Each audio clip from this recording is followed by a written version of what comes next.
Thank you, Sudeshna, for that introduction. I'm going to go ahead and share my screen. Just give me one moment.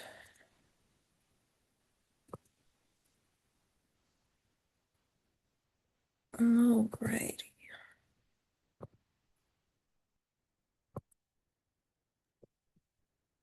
Okay, can you all see my slides? Yes, perfect.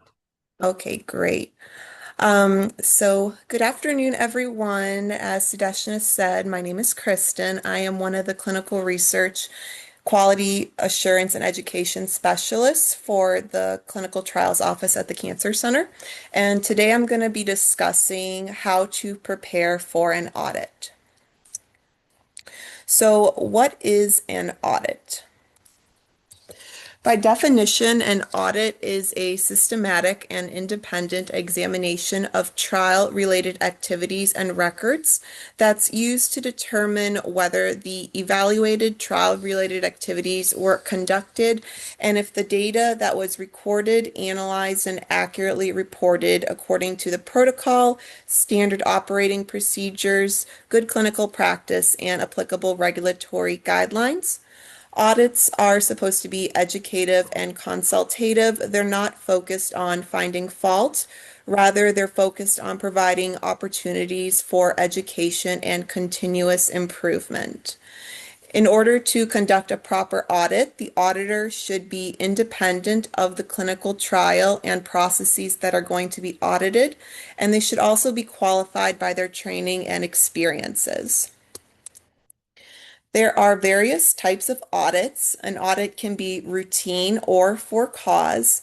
If an audit is routine, that means that the trial is audited on a set schedule. This could be every 3 months, every 6 months, every 3 years.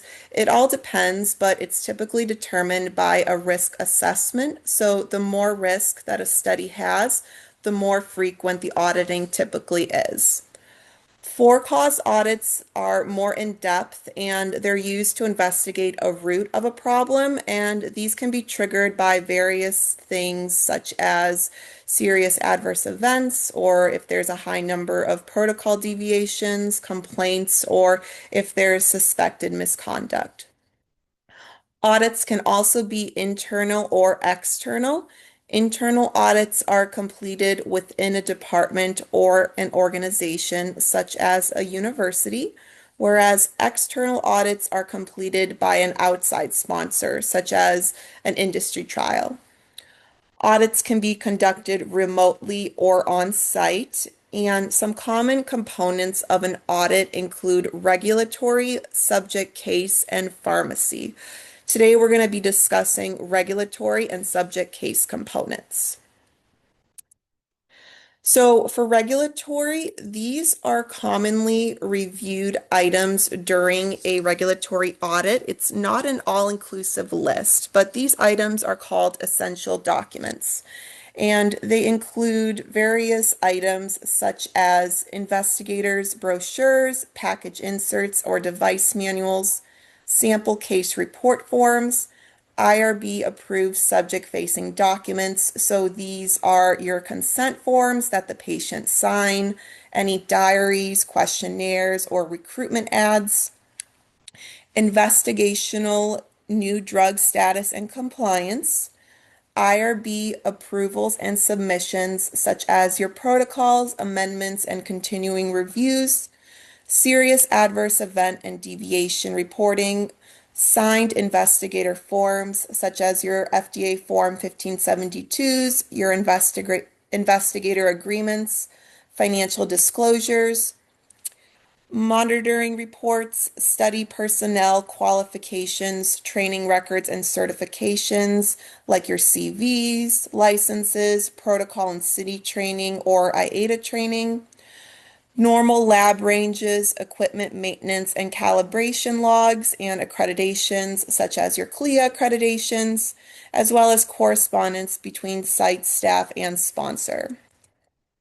We're going to delve into a couple of common findings for regulatory.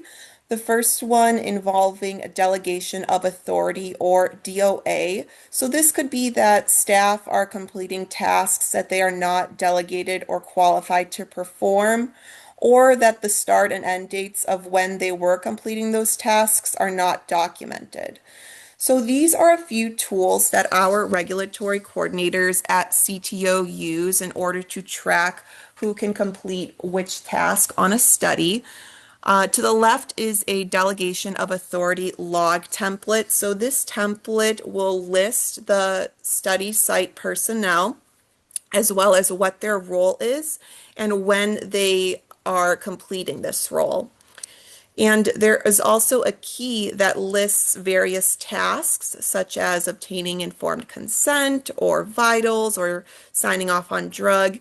And depending on the person's experience and what role they have, they get delegated the task on the log. For training, there could also be findings regarding this. So this could be that training of study personnel never occurred, or that training did occur but was never documented. These are two other templates that our regulatory coordinators use in order to track training, one of them being a protocol training log. So this log will have the trainee's name, as well as what their role is, and they will sign off on the date that they were trained. If there are amendments that occur with the protocol or any changes to the informed consent, then our regulatory coordinator will send out an email to the staff and they'll describe what the changes were, if any reconsent was needed, and they'll also include a track change version of the protocol or ICF just so the site staff can review the changes. And this email gets filed in the regulatory binder just so it serves as documentation that training occurred and that staff were notified of the changes. Other regulatory findings could be that essential documents are missing from the regulatory binder or e-binder, that amendments were submitted in an untimely manner to the IRB, or that there are expired medical licenses on file, or that forms are missing signatures and dates. We're going to delve into subject case now. And these are commonly reviewed components of subject case audits. They include informed consent, eligibility and registration, treatment and or study interventions, adverse events and deviations, the evaluation of protocol objectives, such as response to treatment or quality of life measures, protocol mandated tests and procedures, as well as data collection, such as accuracy and timeliness of the data entry. So for common subject case findings involving informed consent, this could be that patients were consented using an outdated version of a consent form or a version that wasn't IRB approved. There could be a lack of reconsent, or study-related procedures could have been performed before consent was obtained. Another issue could be that correct signatures, dates, initials were not obtained during the consent process. So there could be multiple examples of this occurring where a person who was not on the DOA log was consenting patients, or proper signatures weren't being obtained for non-English speaking patients, or even that checkboxes were missing in the optional studies portion of a consent form, if applicable. Another finding could be that the consent process wasn't documented. So it's important when patients are getting consented that you ensure that they are informed of the study's purpose, procedures, risks, benefits, their right to withdraw at any time, and their voluntary agreement of the trial. And all of that needs to be documented. This is a tool that our clinical research coordinators use. It's a research consent dot phrase, and this is put into the medical record of each patient who gets consented. And it includes the key points of what was discussed during the consent process, and It is specific to the patient in that it says what study they consented to, what version date they signed, when they consented, if they consented to any optional sub-studies, or if there was a witness present, and if there was, for what reason.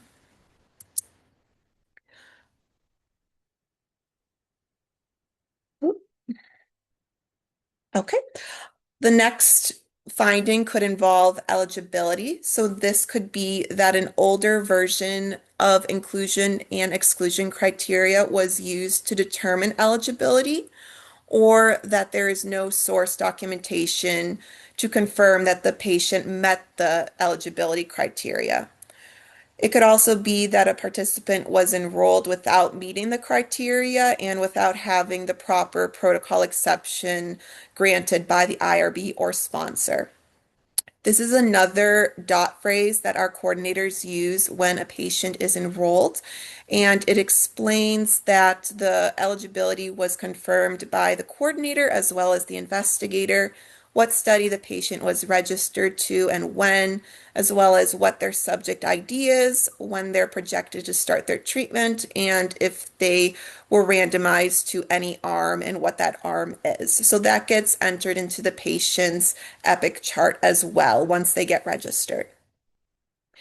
This is another tool that our coordinators use for confirming eligibility. It is an eligibility checklist template, and it has a few sections to it. The first one being a section that goes over the different screening procedures that are required before a patient can be enrolled from a trial, and this gets taken directly from the protocol. So the coordinator will write the date that each assessment was done and if it was within window per the protocol. And the next two sections are for the inclusion and exclusion criteria. So these points are taken verbatim from the protocol, and the coordinator will include the source documentation to confirm that the patient meets that criteria. And then on the last page is a signature page where the coordinator will sign off on the eligibility, and a second reviewer who's also a coordinator will sign off as well as a double checker, and then the investigator will sign off to confirm the eligibility. So there's three checks in place to confirm that a patient is eligible for a trial and can get enrolled. Other findings could include that of treatment. So this could be that the protocol required drug administration guidelines weren't followed. So an example could be that dose modifications weren't followed, or a patient's treatment wasn't held when it should have. The dosing schedule could not be based on the protocol, or other treatment parameters aren't being followed. There could be no documentation of treatment or intervention administration, and this is also very important for studies that have take-home medication. So at-home medication compliance should be documented somewhere in the record. A way in which this could occur is that a note could be written in the record that confirms that the patient took all of their doses according to the protocol, or the note could list how many doses were missed. Also, other findings involving treatment could be unjustified delays in treatment or no explanation for those delays. With regards to adverse event and SAEs, there could be a lack of AE and SAE reporting according to the protocol, or a lack of documentation and assessment. So no documentation that adverse events were reviewed, and there's no attributions of those AEs. This is a tool that our coordinators and data managers use. It's called an AE log, and the AE log will include the adverse events that the patient experiences, as well as the grades and the dates that they experience that AE. It also has a section where it includes action taken. So this is if any action was taken with study drug, if dose was reduced because of the AE or interrupted. And then there's a section for the provider to include the attribution to the study treatment. If it was unrelated to treatment, probably related to treatment, and then the investigator will sign off to confirm that they reviewed that AE. Other findings could involve protocol adherence, so missed visits or procedures, or visits and procedures being done outside of the protocol window, assessments being completed by someone who isn't delegated to complete them, or a failure to report protocol deviations. For data quality, a finding could be that data was entered incorrectly or not done so in a timely manner according to the protocol, or source documentation could be missing or not available for review. Now we're going to delve into some tips before, during, and after an audit. So before an audit, the auditor will typically notify the site staff about 1 month in advance of when they would like to complete an audit, and they'll also indicate what they'll be auditing and which cases they'll be auditing. From there, the study team will confirm if those dates work with them, and if they don't, they'll provide alternative dates to the auditor. And it is also important for pertinent study team members like the PI, CRC, data manager, and reg coordinators to be available during this audit, just in case there's any questions that arise. If it's going to be an in-person audit, you should reserve a quiet room with internet access, and the room should have enough space to accommodate the auditor and patient charts. Typically for the CTO's in-person audits, we reserve a conference room in ahead of time. For the audit prep, the team should make sure that the auditors have access to any electronic systems, such as box folders or Epic Access, for the duration of their audit. And the study team should gather and organize all of the regulatory essential documents, as well as the patient binders and source documentation as soon as the audit is scheduled. There's a phrase that we use called audit ready, and this is that it's important to be audit ready or prepared for an audit at any time, even before an audit is even scheduled, because it really does help save time in the end of things if you are prepared before it's even scheduled. For during the audit, if it's an in-person audit, you should greet the auditor upon their arrival and get them situated in the reserved space. You should also be available for questions and any requests. If they end up asking you a question that you don't know the answer to, don't just make answers up. Tell them that you'll find out the answer for them or find a person who can best assist them in answering the question. Also, you should maintain a cordial and professional tone, so don't get defensive or argumentative with the auditor. And if it's an external audit, do not volunteer more information than what is asked. After the audit, an exit interview will occur just to review the findings, and the PI and pertinent study team members should be available to attend this exit interview. Once the exit interview is over, the auditor will send out an audit report of the findings to the study team members, and the team members will be given a certain amount of time to respond to the findings. Next, we're going to talk about tools that are used to respond to audit findings. They're root cause analysis and corrective and preventative action plans, and these can also lead to process and compliance improvement. So for root cause analysis, this aims to identify and examine what the underlying reason was that caused an issue to occur, whereas a CAPA aims to correct an issue and prevent it from being repeated in the future. I have a scenario where a coordinator consented patients with an outdated version of the consent form.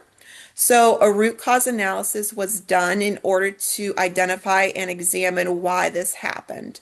And they found out it happened because the coordinator was printing out consent forms ahead of time, and they didn't realize that the consent form had changed and been modified. So that's why they were consenting with the old version. For the corrective action, which was used to correct the issue, it was reported to the IRB and the participants were reconsented at their next appointment with the current version of the consent form. And the coordinator was also retrained on their department's consenting SOPs. For the preventative action that was used to prevent the issue from repeating in the future, the coordinator will be printing out consent forms directly prior to a consent in order to avoid any last-minute changes to the consent form. Next, we're going to delve into Alcoa Plus. And what Alcoa Plus is an acronym that is used as a framework by the FDA, pharmaceutical companies, and research sites for assessing and maintaining data integrity and quality. I'm going to discuss what each element stands for. The first one being attributable. And this is that the collected data must be attributable to the person generating the data and the time that the data was collected. So audit trails in your databases and medical records will help meet this component because anyone can know who entered which information and when it was entered. To help meet this component on paper, a tip could be that a person who completes a paper form, such as a patient completing a questionnaire, will sign and date that questionnaire. Also, if corrections are needed on paper, you should capture who made the correction and when it was made. And the person making the correction should also have the authority to do so. So they should be delegated to be able to make the corrections. An example, if there's an incorrect value that's written on a form, you should mark a single strike through of the error and initial and date next to the strike through before writing the correct value.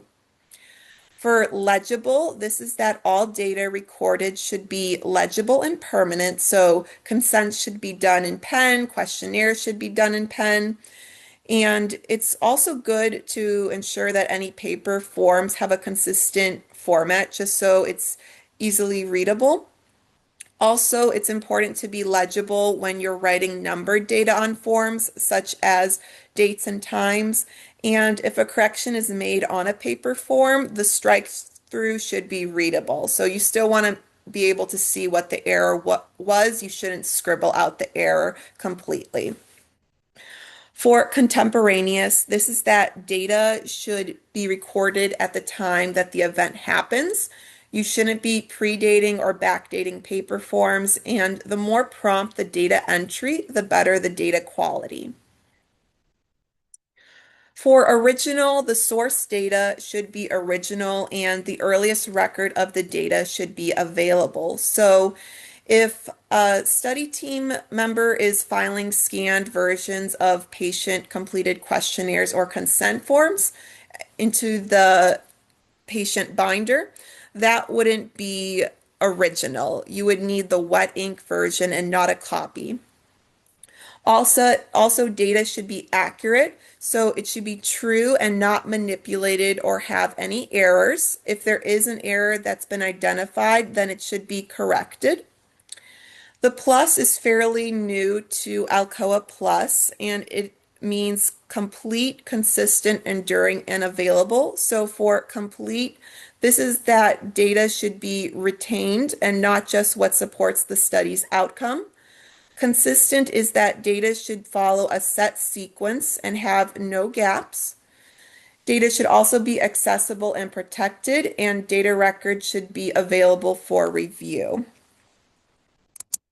So some key takeaways from this presentation is that audits are an important part of clinical research because they ensure the safety and rights of the participant and also verify the data integrity and regulatory compliance. Additionally, they assist in continuous improvement. There are many resources available for process improvement and documentation, and audit preparedness saves time in the long run. Root cause analysis and CAPAs are used to identify, correct, and prevent various issues arising in clinical research. And by utilizing Alcoa Plus principles, you'll be able to achieve better audit results. Any questions?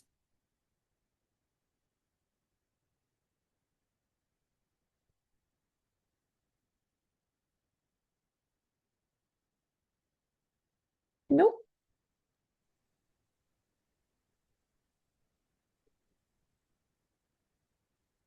If there are no questions, then we can move on to Erin's presentation now.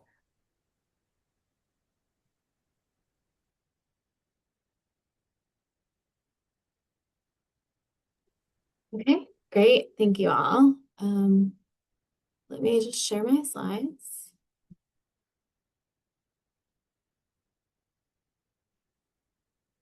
Okay, are you seeing my screen right now? Yes. Okay, great. So thank you so much, Kristen. That was a really great overview. And thank you also for sharing some of the critical tools that the CTO uses. I think that's really helpful for people to see kind of that gold standard in documentation and the documentation of clinical trials. So that was wonderful to start. Now we're going to kind of pivot a little bit to talk a little bit about the internal monitoring process here at UIC. And so a lot of it is going to mirror what Kristen was talking about, but we do have our own policies and procedures that apply to all clinical research here, as well as any human subjects research.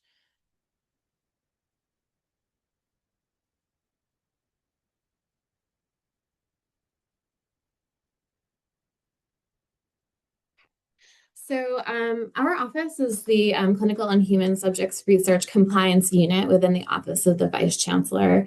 It's a small unit, Dr. Buhimshi, Erin Vidra, and myself. A little bit of an overview of what I'm going to be talking about. I'll talk a little bit of our program introduction, what we're about, a little bit about the regulations and policy that informs our work. Then I'll walk through the internal monitoring process, which includes the elements of review and also monitoring findings and next steps for study teams. I'll then talk about some common findings that we have, a little bit about how to prepare for an internal audit, and then finally just mention some resources that are available to study teams. Okay, so the Clinical and Human Subjects Research Compliance Program is in response to the many active studies that we have ongoing here at UIC. We have a hugely robust research program with over 4,000 active studies that involve human subjects. And these include a variety of risk levels. So we do have studies that are the greater than minimal risk, low risk, and then those that are exempt from the annual continuing review. So in terms of a breakdown, about 500 are this greater than minimal risk category. These would be sort of like your drug and device studies. So definitely things that are overseen by the FDA or have pharmaceutical sponsors, but also kind of interventional studies that the IRB deems to be greater than minimal risk. But then the vast majority of the research that's going on here with human subjects at UIC is this minimal or low risk. And so the majority of those are actually not required to do an annual continuing review. And this is due to changes at the Department of Health and Human Services common rule that occurred back in 2018, and then UIC made the transition to these changes in 2022. So this means that there are many, many studies that no longer require an annual continuing review, which is really good and exciting for both the IRB as well as study teams, because in some ways it does reduce the administrative burden of having to prepare these yearly reports, especially when we're seeing lower risk studies. However, there can be some vulnerabilities and kind of gaps in oversight that may happen, especially at UIC. We have so many studies, so it's not uncommon to have really small research teams that are primarily principal investigator plus a research coordinator or assistant. We also have a ton of trainee research that's going on. So that would be kind of like a PhD student or a fellow who's completing the majority of study procedures and administrative tasks. And so we really want to make sure that across the breadth of studies that we have, that we're adhering to the highest level of compliance and oversight. So our unit was formed in June 2023 in order to provide some post-IRB approval monitoring for human subjects research studies. And you'll hear me use the term audit and monitoring interchangeably. And so we're an internal initiative that we're here to kind of identify compliance issues, but we do have a really strong emphasis on training and education. And so we want to be a resource for investigators and staff so that we can support the overall integrity and quality and compliance of research here at UIC. And then in addition, we are kind of bound by both federal regulations from HHS and the Food and Drug Administration, as well as we have UIC policies that guide the work that we do. Okay, and so this is a little bit of background on the different types of policies that guide our work. We have kind of here it's listed from sort of like the most restrictive in terms of both what's required, but also then in terms of reporting, and then kind of moving all the way down to just, best practices. So for Food and Drug Administration studies, again, this is going to be like new drug applications or new device applications. We need to be ensuring that the studies are following both federal law as well as the good clinical practice regulations that Kristen talked about. So this is really at the top of the auditor list, specifically because of the potential for a really high risk to the study participants. Also, with the National Institute of Health, if you are awarded a NIH grant, there are specific requirements that are attached to that. And so we make sure that we are following NIH regulations and procedures. This is also sort of a gold standard that while NIH procedures might not be required by all studies, we like to use that framework to kind of encourage other studies that may not have that funding to kind of use the same framework and approach in their compliance. There's also institutional policy that informs the regulations that we're upholding. And so we have the Office of the Protection of Research Subjects and the Clinical Finance Research Office. And then, as Kristen said, there's kind of good clinical practice. So this is just the ethical standards, safeguarding of participant rights, and ensuring the credibility of the clinical research. And then in addition, we have other best practices that may not be regulations, but we kind of consider them, strong documentation and clinical trial oversight. Okay, so interestingly, sometimes we'll let someone know that we're going to monitor their study, and we'll get a little bit of pushback around, well, we're not studying a drug, we're not doing an intervention, which is fine, but also kind of all human subjects research studies, even those that have an exempt status, so don't have that continuing review requirement, are eligible for internal monitoring. So if you consent humans on your study, you can be monitored. And so this can include, non-interventional studies, so things that are observational, that are lab-based, maybe just blood draw, biorepository studies. Social science studies would fall under this, studies that are focus groups or interviews, even studies with verbal consent procedures. When a written documentation of consent is not required, we would still be monitoring that. And then research about educational course outcomes if it's used as research. So this may be, say, like a training program for fellows or for students that you're wanting to publish on. So that could also be subject to internal monitoring. It's important to remember that this is just sort of a normal part of our process. So if you are notified that we're looking to do an audit, that does not mean that there's any wrongdoing that has occurred. This is just kind of general practice. And it's important to remember that our aims are quality improvement and education. We do have situations where we would be doing a directed or for-cause audit, and this is when we would receive some concern of noncompliance or participant safety. This could come from a variety of sources, either kind of internally from leadership or maybe the IRB, but then there's also an anonymous hotline that we could receive a call or email through. And so with that, it is our job to make sure we take those concerns seriously. Oftentimes or sometimes they're unfounded, but we have to do our due diligence. And the important thing to remember about these directed audits is unless it's a study-wide concern, we really focus narrowly on the areas of concern. So this may be someone had an issue with whether or how the patients were being consented. We would just review that part of the process. If there was something with the study procedures, we would focus on that. Okay, so now let's dive a little bit more into the typical monitoring process and procedures. And this is what would happen if your study came up for monitoring internally. The first part is study selection. So we select studies based on a random pool from IRB-approved protocols. Once we select your study, we would notify the principal investigator and often the primary study contact if that's not the principal investigator in UIC research. And you would receive an email asking 3 questions to determine whether you'd be eligible at that time. So we'd be asking you whether your study has begun enrollment, whether it is continuing enrollment, and whether there are study intervention or study interactions that are ongoing. And so depending on the answers to those questions, we would determine whether we were going to move forward with monitoring at that time. So sometimes there's no enrollments or the intervention is no longer occurring, and so we don't move forward.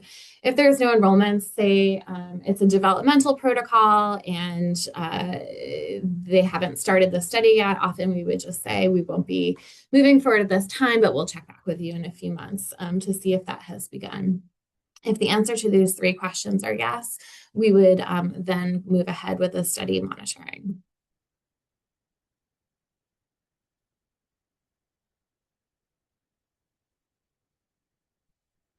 Sorry, I think there's a little lag on my computer here. Okay, so the next part in the monitoring process would be this initial material request. We would again send this communication via email, and then we would schedule both the format and the date for monitoring. So the 2 options are sort of remote or on-site. I would say 75% of our monitoring, regardless of study, is done remotely these days because there's so much data collection and consent that's completed electronically. So if you do have data collection that's electronic or consent that's electronic, we can often move forward with a remote visit if that's preferred. And then any non-electronic documents can be uploaded to a PHI box folder. We also do on-site monitoring. So if there's a lot of case report forms that are collected on paper, a lot of the consenting is done on paper and it can be uploaded to a box folder, we would go then to an on-site visit. And so also in this email, we would request a list of study IDs. As Kristen mentioned, we don't monitor the entire study of every participant. We would be randomly selecting a subset of IDs that we would move forward with monitoring. Typically, this is about 10 or 10% of the enrollees. We would also ask for read-only access to data systems, so REDCap, Qualtrics, Encore. We also already do have access to Epic, so that would be something that we would internally be using. And then access to those other essential documents that Kristen had talked about, and often that would just be shared via Box. Okay, and then for the monitoring visit, again, we would do either a meeting in person or virtually via Zoom. Also, we offer like a remote review depending on the study. And so this would actually not require having any meeting scheduled, but rather proceeding with the monitoring visit via email. We would still ask the staff member is present or available to communicate promptly with us, but it wouldn't be on like a set date. We don't require for the internal monitoring visits for the principal investigator to be there, but we do want to make sure it's someone on the research team who can speak to our questions. After this, the visit, we would email a discussion of preliminary findings and also review any elements that have not been shared. So maybe we were looking for a delegation of authority log. We don't have that. So we would then at that point ask for that. This is kind of in lieu of like the exit interview. When we're on site, we do a formal exit interview, but often it's just done through this email communication. After we send out that email with the preliminary findings and questions, we would ask the study team to respond also via email. Again, this is kind of in lieu of the exit interview. And then once we've resolved all of the items, we would proceed to a final monitoring report, which would then be sent to both the investigator as well as leadership at OVCR, the CRFO, and OPRS. Okay, so now diving a little bit into the elements of review, kind of broken down into 3 different categories. The participant records are what is sometimes called the subject case. So we'll be looking at consent forms, the original signed consent forms, and also we would do this even if consent is conducted electronically. The eligibility and exclusion criteria, documentation of the consent process and documentation of study visits. We'd be making sure that data is captured per the protocol timeline. We would review the adverse events, serious adverse events, and then also look at EPIC documentation if that is required by the study. Nextly, we would kind of be looking at this staff training piece. I think when Kristen talked about it, it was sort of folded into the regulatory or administrative aspect of monitoring, but we do make sure that everyone has their up-to-date city training, the human subjects research protections, if required by the protocol. Also, good clinical practice could be a part of the training requirements, or other things that are listed in the protocol, maybe like an IATA training or something. We also review the conflict of interest forms. We review that the conflict of interest forms have been submitted in UIC research, and also that the training has been completed. And then we would look for those delegation of authority as well as protocol training logs. Finally, we have these administrative and regulatory items. So looking at the IRB modifications of reportable new information that may have been submitted, any agreements with the Office of Sponsored Projects. So if you are working with another institution and you are going to do a data use agreement, or if you're transferring tissue outside, you would need that material transfer agreement. We make sure that those are in place before the data or the material is shared. We'd also look at DSMB, the Data Safety and Monitoring Board meeting minutes and SAA review, sponsor communication, documentation of drug and device accountability. Also for us, we look at clinicaltrials.gov. So if your study is up in clinicaltrials.gov, we want to make sure that record is up to date, and that there's no like outstanding elements that's being required. And then those EPIC requirements again. So based on what we find, we will report on the various categories of any findings that come up. Basically, we have critical deficiencies, major deficiencies, and minor deficiencies. And then we have this category of additional findings. So this isn't necessarily a regulatory deficiency, but more something that is based on UI health or UIC policies. And then there would be a required follow-up to that as well. So with this final report, we would send that out, and we would include any deficiencies that we may have found. We would also have that space for any additional findings or recommendations. And so this could include a training that's recommended. Say there's a lot of consent errors that we noticed. We might recommend doing a training specifically in the area of consent. In terms of the actions that we would suggest, we do often ask people to submit reportable new information to the IRB, and this may include a CAPA plan, depending on the severity of the incident. Also might ask people to complete their trainings that may be expired, complete missing documentation, or work with the CRFO for making sure that the study is in EPIC or it's being tracked appropriately in EPIC.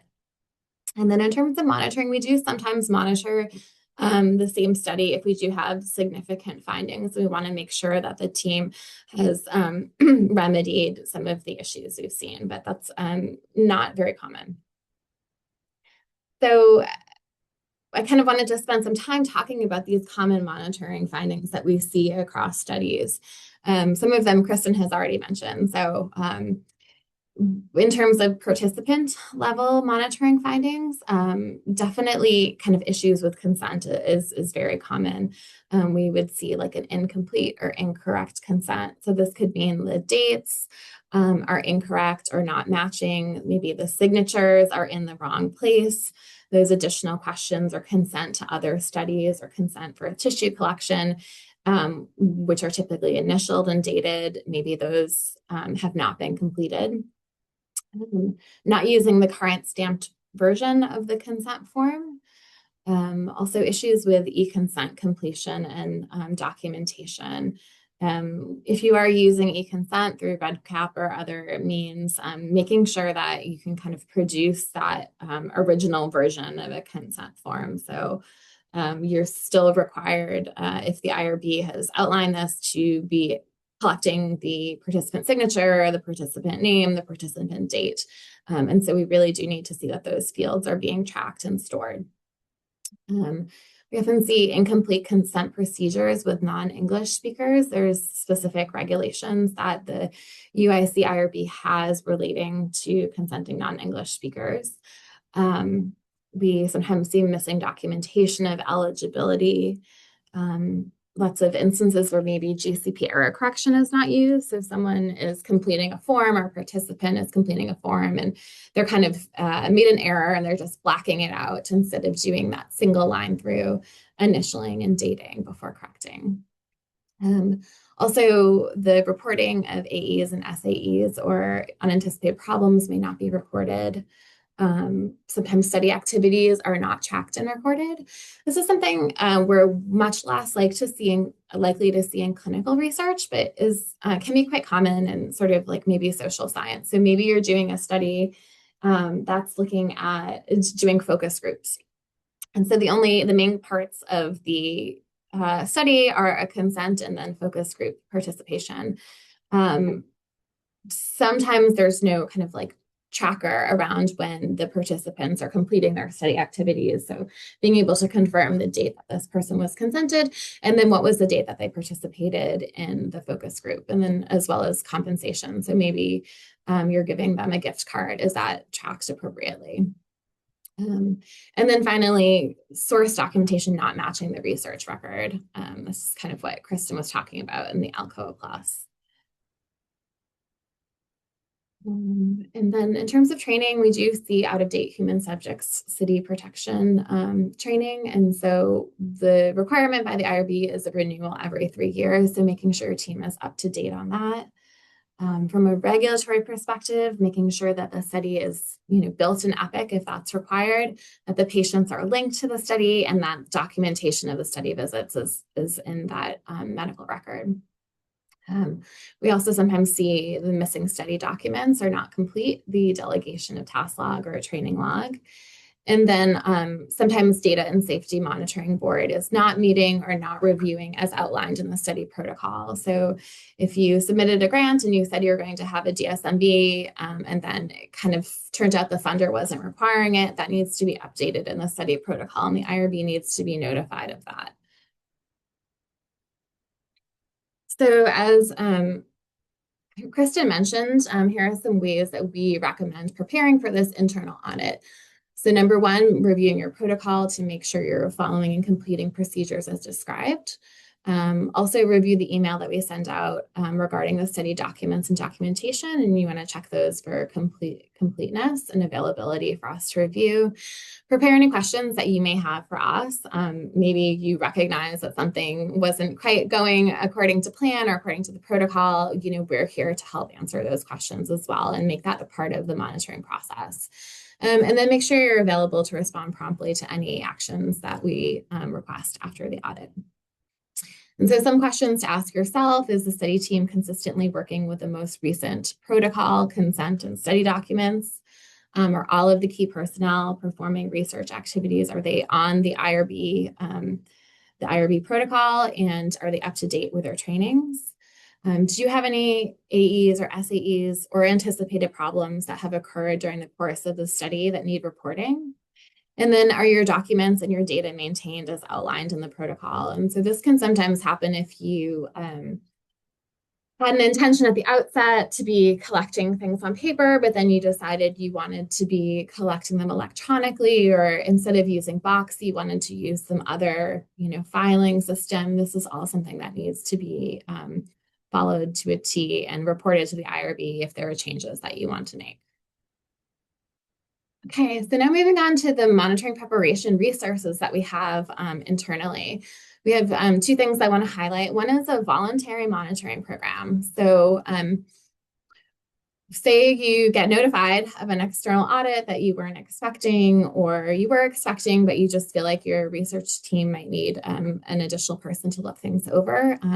Through our program, we are willing to go in and do a preliminary monitoring visit so we can help prepare you for that external audit. This can also happen with some people who may be kind of like starting out with their first trial or not really sure. We're happy to go in and do some voluntary monitoring. We also have a program called TREC, Training and Research, Education and Compliance, that started recently. And this is to help educate teams on the compliance and integrity aspects of research here at UIC. And it's a tailored program to the protocols that they're working on. So this, again, this TREC program is tailored education, human subjects research, best practices, and compliance. It's a brief, personalized in sessions, which can be done in person or remote. And it's designed to identify the research process with a focus on this documentation, compliance, and integrity. And specifically, it's relevant to your study. So prior to offering these TREC sessions, we would read over your protocol, your consent form, to kind of highlight some areas where we think the team may need to make sure they have a lot of focus and high level of documentation. And so we're willing to work with teams and help them navigate that. We do have a webpage where you can go to learn a little bit more about the TREC program through the Office of Vice Chancellor for Research's webpage. That's right there. And we do specifically recommend this TREC program for people who might be trainees. So again, this like kind of newer group of researchers, investigators who are new to UIC as well. Any coordinators or specialists who might be involved in regulatory submissions and really want to kind of brush up on their skill set. And then teams or investigators who need a refresher on kind of the most up-to-date best practices. Okay, and I have a slide with some more resources of where you can go to learn a little bit more about both the internal monitoring here at UIC, as well as some of the regulatory oversight bodies. Okay, and I will be happy to take any questions that you might have.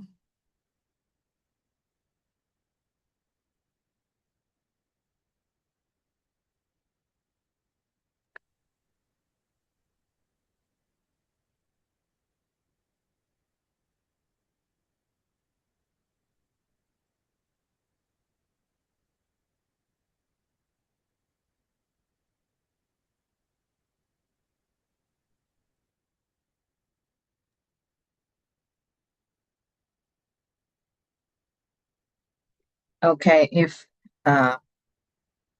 we don't have any questions, I would like to thank you both for giving this wonderful presentation today. And thank you everyone for attending today. The next best practice hour will be Tuesday, March 17, from noon to 1, which will be on Team Science and Communication. Please keep an eye out for emails regarding future sessions. We hope to see you next month. Thank you. Thank you.